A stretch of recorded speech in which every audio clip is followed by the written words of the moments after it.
안녕하세요. 비탐성 빛의 교회와 함께하는 성경 공부에 오신 우리 빛의 성도님들, 금요일에 또 이렇게 다시 만나게 되어서 너무나 감사하고 기쁜 마음입니다. 우리 그 마음 가지고 기도하고 오늘 성경 공부 함께 시작할게요.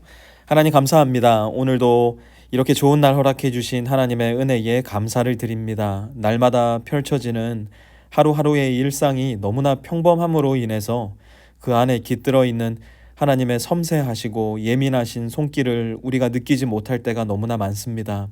오늘 말씀을 함께 읽고 묵상하는 가운데 우리의 눈이 열리고 우리의 마음이 열려서 여기에도 계시고 저기에도 계시며 이곳에서도 저곳에서도 나와 함께 동행하기를 원하시는 하나님의 소원함과 하나님의 깊으신 인도하심을 우리가 발견하고 거기에 기쁜 마음으로 동참하며 주를 따라 살아가는 오늘 하루 우리의 인생 될 수 있도록 주님 인도하여 주시옵소서. 예수님의 이름으로 기도드렸습니다. 아멘. 오늘은 마가복음 10장을 마무리하는 날입니다. 10장 46절에서 52절까지 말씀 우리 함께 보도록 하겠습니다. 46절에 그들은 여리고에 갔다. 예수께서 제자들과 큰 무리와 함께 여리고를 떠나실 때에 디메오의 아들 바디메오라는 눈먼 거지가 길가에 앉아 있다가, 일단 예수님과 제자들이 여리고에 들어갔다라는 사실이 지금 밝혀지고 있고요.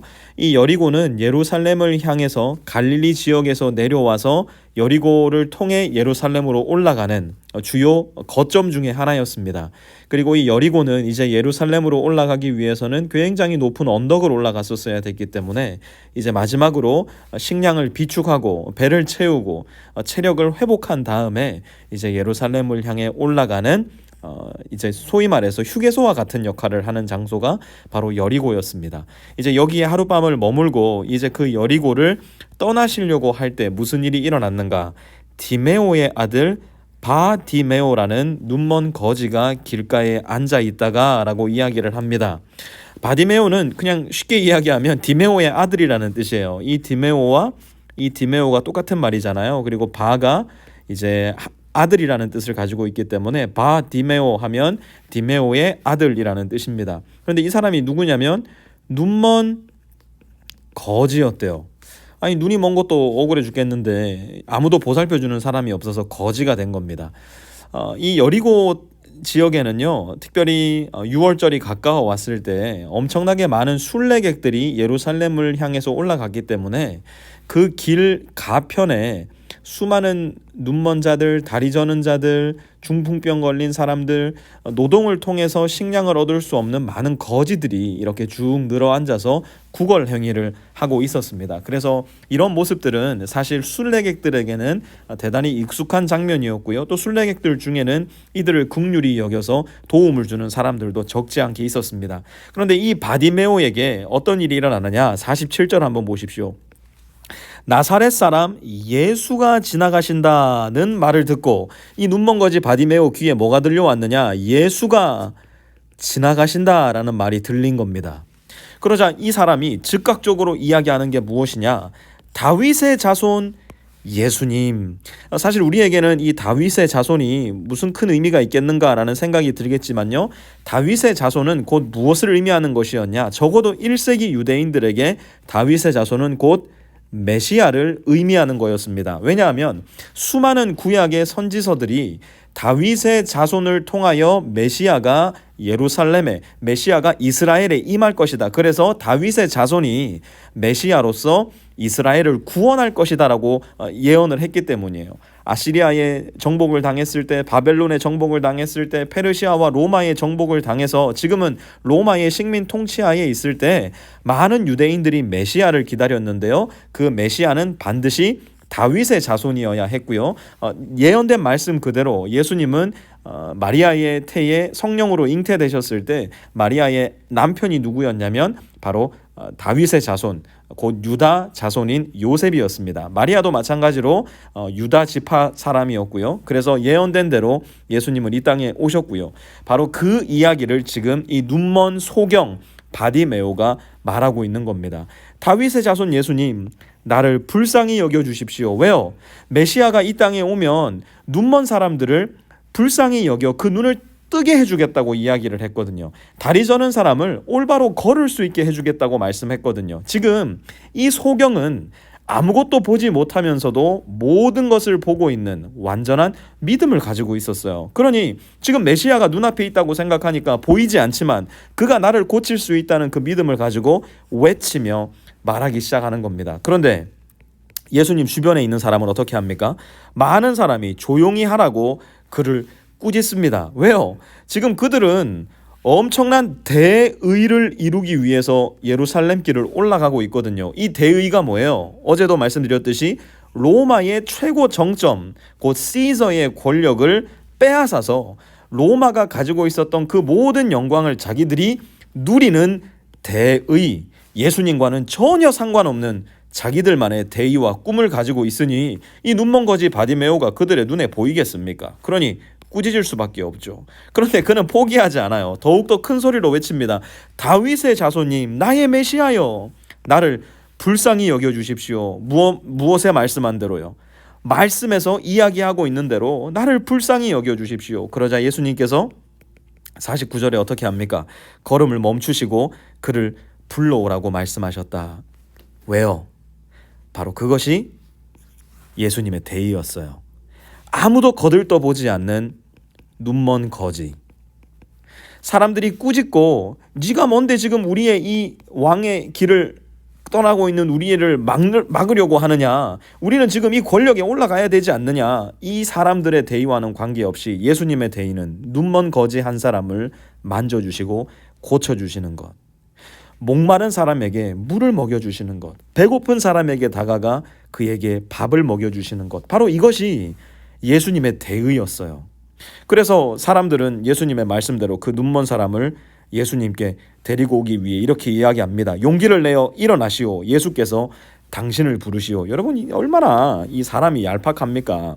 지금 방금 전에 조용히 하라고 꾸짖어 놓고서 예수님이 오라고 하니까 당장 그 사람에게 가가지고 용기를 내어 일어나시오. 예수께서 당신을 부르시오. 참 서글프고 어떤 면에 있어서는 이랬다 저랬다 왔다 갔다 갈피를 잡지 못하는, 왜요? 예수님의 마음을 모르니까요. 예수님이 가지고 계신 대의가 십자가의 대의라는 사실을 모르니까 이리저리 갈팡질팡할 수밖에 없는 예수님과 함께 있었던 제자들과 무리들의 모습을 보게 되는 것이죠. 그러자 그 이야기를 들은 눈먼 거지가 어떻게 하느냐? 그는 자기의 겉옷을 벗어 던지고, 여러분 여기에서 겉옷은요, 우리가 흔히 생각하고 있는 재킷이 아닙니다. 여기에서 겉옷은 그 당시 이스라엘을 살아가던 대부분의 사람들에게 단 하나밖에 없는 옷이었어요. 그리고 이것은 옷이기도 했지만 이불이기도 했습니다. 이불이기도 했지만 보호 장구이기도 했어요.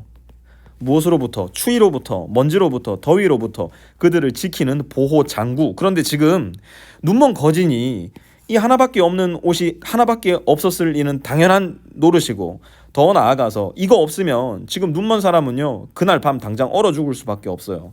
이 겉옷이 모든 사람에게 그만큼 중요한 것이었기 때문에요, 이 겉옷을 함부로 내버려 두고 자기가 있었던 지역을 떠나지 않았었습니다.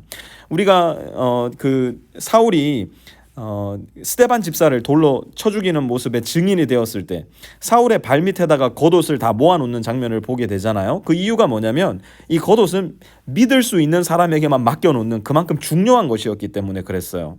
그런데 지금 이 거지는 어떻게 합니까? 자기의 겉옷을 벗어 던지고, 지금 이 겉옷이 더 이상 이 눈먼 거지에게는 중요하지 않은 거예요. 이 눈먼 거지에게 중요한 건 뭐예요? 예수님을 만나는 것이에요. 예수님을 만난 이 거지에게 무슨 일이 일어나느냐? 51절 보면요, 예수께서 그에게 말씀하셨다. 내가 너에게 무엇을 해주기를 바라느냐? 여러분 혹시 이 예수님의 말씀 속에서 뭔가 이거 본 말씀인데 라는 생각 들지 않습니까? 우리 어제 본문 잠깐 한번 돌아가서 보도록 할까요?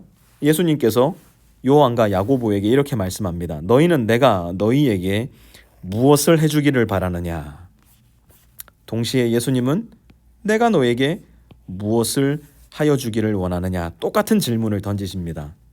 요한과 야고보는 이 예수님의 대의를 이해하지 못했기 때문에 로마의 우편과 좌편에 앉게 되는 잘못된 청을 한 반면, 이 거지는 어떤 청을 하느냐? 눈먼 사람이 예수께 말하였다. 선생님, 내가 다시 볼 수 있게 해주십시오.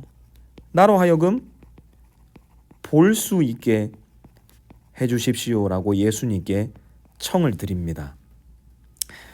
말씀드렸죠. 여리고 도상에는 수많은 거지들이 앉아서 구걸을 하고 있었을 겁니다. 이들에게 만약 예수님이 가셔서 내가 너에게 무엇을 해주길 원하느냐, 두 번째 사람에게 내가 너에게 무엇을 해주길 바라느냐, 세 번째 사람에게 내가 너에게 무엇을 해주길 바라느냐, 이들이 뭐라고 대답을 했을까요? 한 푼만 주십시오. 지금 한 끼만 먹을 수 있게 해주십시오. 오늘 하룻밤을 보낼 수 있을 곳을 저에게 제발 허락해 주십시오. 아마 그런 청을 하지 않았을까요? 예수님에게 로마의 우편의 권력을 주십시오, 로마의 좌편의 권력을 주십시오라고 하는 말 역시도 이 거지들이 한 끼 해결을 하기 위해 청하는 것과 별반 다르지 않았을 겁니다. 그런데 이 눈먼 소경 바디메오는 예수님이 누구신지를 분명하게 알았기 때문에 예수님의 대의가 무엇인가, 이 십자가를 통해서 모든 인류를 구원하고자 하는 이 예수님의 광대하고도 신비한 대의를 분명히 알았기 때문에 예수님께 한 푼 달라고, 로마의 권력 우편을 달라고, 좌편을 달라고 이야기하지 않아요. 그 대신 볼 수 있게 해주십시오. 가장 근원적인, 가장 원초적이고 가장 본질적인 요청을 예수님께 합니다. 우리도 마찬가지가 되어야 되지 않을까요? 주님께서 우리에게 오늘 이 말씀을 통해서 얘야, 내가 너에게 무엇을 하여 주기를 바라느냐, 주님 좀 대박 나가지고요, 집도 좀 큰 거로 사고 차도 좀 좋은 걸로 바꾸고 좀 뭐도 좋은 것도 좀 있고 좋은 것도 들고 다니게 해주십시오. 만약 우리 마음을 가득 채우고 있는 예수님을 향한 청이 그것이라면 우리 지금 예수님을 잘못 알고 있는 거예요. 예수님이 왜 이 땅에 오셨는지, 예수님이 무엇을 하시고자 하는지, 예수님이 나에게 무엇을 주시고자 하는지를 전혀 눈치채지 못하고 있는 사람들이에요. 예수님, 내가 주님 볼 수 있게 해주세요. 하나님의 나라가 무엇인지, 하나님의 대의가 무엇인지, 도대체 이 십자가를 통해서 무슨 일이 일어났는지, 그리고 이 십자가가 나에게 어떤 의미가 되는지 나도 좀 볼 수 있게 해주세요. 주님이 누구신지, 주님이 있는 모습 그대로 볼 수 있게 해주십시오. 보다 근원적이고 원초적이고 본질적인 요청을 주님께 드릴 때 주님도 우리에게 말씀하실 거예요. 52절, 예수께서 그에게 말씀하셨다. 가거라, 내 믿음이 너를 구원하였다. 그러자 그 눈먼 사람은 곧 다시 보게 되었다. 그리고 그는 예수가 가시는 길을 따라 나섰다. 여러분, 우리도 주님을 보기 전까지 주님을 따르지 않을 거예요. 우리 교회에 주님을 따르지 않으면서도 주님을 믿는다 생각하시는 분들이 제법 많아요. 저도 그럴 때가 많습니다. 주님을 따르지 않으면 주님을 믿지 않는 거예요. 그러면 주님을 어떻게 따를 수 있을까요? 주님을 볼 수 있어야 따르죠. 주님의 십자가가 무엇인지를 알아야, 주님의 대의가 무엇인지를 알아야 분명히 볼 수 있어야 주님을 따르게 될 겁니다. 제자들처럼 주님을 다 보고 있었지만, 주님의 기적도 보고 주님의 고치심도 보고 주님의 말씀도 다 가까이서 듣고 있었지만 여전히 보지 못하기 때문에 로마의 우편, 좌편, 돈, 권력, 욕심내며 주님을 제대로 따르지 못했던 사람 되지 마시고, 내가 비록 지금 보지 못하더라도 오늘 하나님의 말씀 속에서 주님 나도 볼 수 있게 해주십시오. 소경과 똑같은 청을 주님께 올려드림으로 인해서 가거라, 네 믿음이 너를 구원하였다. 그 말씀과 함께 우리의 눈이 열리고 영혼이 열려서 주님을 진실로 진실로 따르며 날마다 십자가 지고 신명나는 하나님 나라의 길을 쫓아갈 수 있는 우리 모든 빛의 성도님들과 제가 될 수 있기를 이 좋은 금요일 날 더 좋으신 주님의 이름으로 축원합니다. 예수님 감사합니다. 오늘 말씀을 통해서 어쩌면 보지 못하고 듣지 못하고 있었지만 여전히 보고 있다 착각하고 듣고 있다 착각했던 저의 모습을 발견할 수 있게 도와주셔서 감사를 드립니다. 얘야, 내가 너에게 무엇을 해주길 원하느냐? 주님 우리에게 오늘 물으실 때, 예 주님, 제가 주님 보기 원합니다. 주님이 누구신지 알기 원합니다. 그래서 내가 소망하고 내가 욕심내고 내가 욕망하였던 그 모든 것이 마치 배설물과도 같음을 깨달을 수 있게 하여 주시고, 주님을 가장 귀한 분으로, 주님을 아는 지식이 가장 고상한 지식임을 내 안에 받아들여 주님을 욕심내고 주님을 욕망하며 그렇게 주님을 따라 살아갈 수 있는 우리 모든 빛의 성도들 다 될 수 있도록 하나님 역사하여 주시옵소서. 예수님의 이름으로 간절히 기도드려 싸움나이다. 아멘.